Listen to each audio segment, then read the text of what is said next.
you looking at your cavalry and trying to figure out some war pets to use with them? Well, guess what? I've got some information and testing live here just to showcase it and give you guys some indicators of war pets, what you could be potentially looking at and can help you in the open field. So, unlock some secrets today with war pets and ranged cavalry, especially in today's video. Hello, smash a like, comment, and subscribe for more Call of Dragons content with me, MrSneakyy, an official Call of Dragons content creator. And like I say, we are going to go over these cavalry units today, and I've got some bits in the save thing that we're going to discuss about, basically, and then we're going to go into, obviously, the whole reason of this event, right?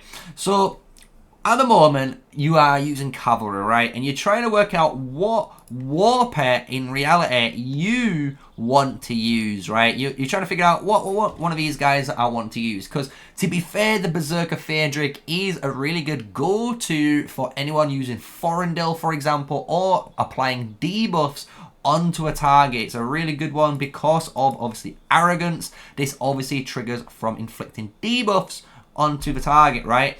But I've been doing some experimentation too, and that's what today's video is all about, because I'm not going to lie, I have used so far the Sand Lizard and the Venomous Lizard, and I would say these two are really, really good if you are planning to use 3 or 4 cavalry marchers to swarm down an opponent. The reason is you're going to get targeted. The Venomous Lizard does a fantastic job at reflecting some extra damage back as an additional pet, as well as the Sand Lizard actually healing your cavalry marchers by a little amount, which does obviously give you some sustain in the open field. So it's really, really nice to do this. But then I started thinking, what about the Thunder Lizard and the Ice Lizard? Because these are a weird interaction that you're going to see today with the ranged cavalry. And the reason why I think this is a really cool one and a weird one is of what you're going to see in the reports. So we're going to go over and showcase the Ice Lizard first. The Ice Lizard does state, when you read its actual skill here, it requires you to, whenever target Legion hero casts a Rage skill, it will then deal continuous damage up to 1 nearby enemy for 3 seconds. It is magical based damage, it says, right? But you can still, as you'll be able to see, summon this orb with your unit. And why is this important? It's important because when you look at the report, this is very, very important because of the report, because there's some things in this report that the game actually hides away from you. So you can see my units firing away there, you can see the Ice Lizard actually triggering, and you can see the little ball actually on the guy, right? But it's actually not dealing any damage. And if we go into now the report for that, we can actually see this in the battle log, which is very interesting indeed, because you can see the pet having 3 separate triggers in the report, and that's really cool. But you'll notice there's no damage. There's no damage dealt from here. It casts Ice Core, but it doesn't state it deals any damage. But the really secret tip is it does affect the march speed. It doesn't state this in any of this skill requirement, right? But the march speed was decreased by 15% due to the Ice Lizard Ice Core, right? So this is a very powerful thing for cavalry units, because guess what? They can't, basically, your enemies can't run away from you. But it gets even stranger, and it does get stranger, because now we've got the Thunder Lizard, and this one is where hopefully you guys might be able to even understand why. But when we use the Thunder Lizard, you're going to see something very interesting. You're going to see our heroes do our skill damage, and you're going to see the red numbers deal the damage. So here we go. So we've got now the 8,000, there's the 285, there's the 5,000. So you can see the small amounts of damage that was dealt by the Thunder Lizard. You can actually see it summoning. You can see it triggering its effect. There we go. Boom. Fires. 444 damage. You saw that clear as day on the screen. So this will allow you to deal the damage no matter what, physical or magical, if you have that pet on. But this is where I said things are going to get strange, right? I wasn't lying.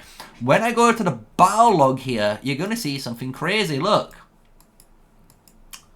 Where's the pet? Where's the pet? That's the real question, and that is the problem. So at the moment, if we look through, and I will go through a lot of these, you guys can pause the video, but trust me, I have thoroughly checked through a number of different reports.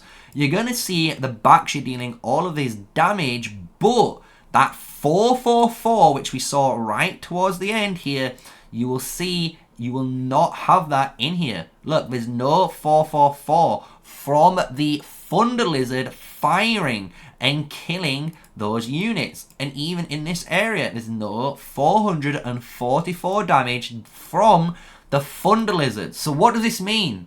It means quite a lot, actually. It means the Thunder Lizard could be potentially used with marksman units, and then we can even try that out on video just to see, even though I'm hypothetically talking now, we can see this in action. Because the crazy thing is, if this works, guess what? You have now got a really powerful burst, like overall march, that the Thunder Lizard can go with anyone, right?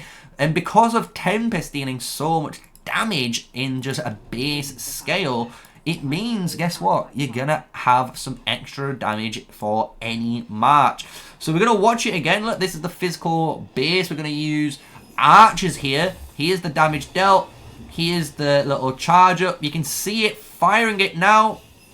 Boom.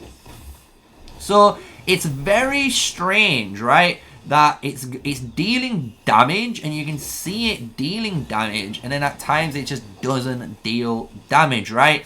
So I don't know if it's a bug. I don't know if it's just the report bug or the pet is potentially bugged. But I just wanted to make this video because I thought it would give you guys some little, maybe, creativity, right? Because now maybe you're going to try and test different pets with different marches now, right? Because a lot of people have been going through and been trying to do the same old, you know, as you can imagine, a Frost Bear on certain heroes, same with like the Snow Peak on certain heroes, but the Lizards have actually got quite a lot of flexibility to them. So maybe in the future we can try more and more different pairings with the Thunder Lizards for PvP, and that's what I was hoping you guys would have enjoyed in today's video, right? I hope you guys enjoyed it. We have some reports like you've seen on those units.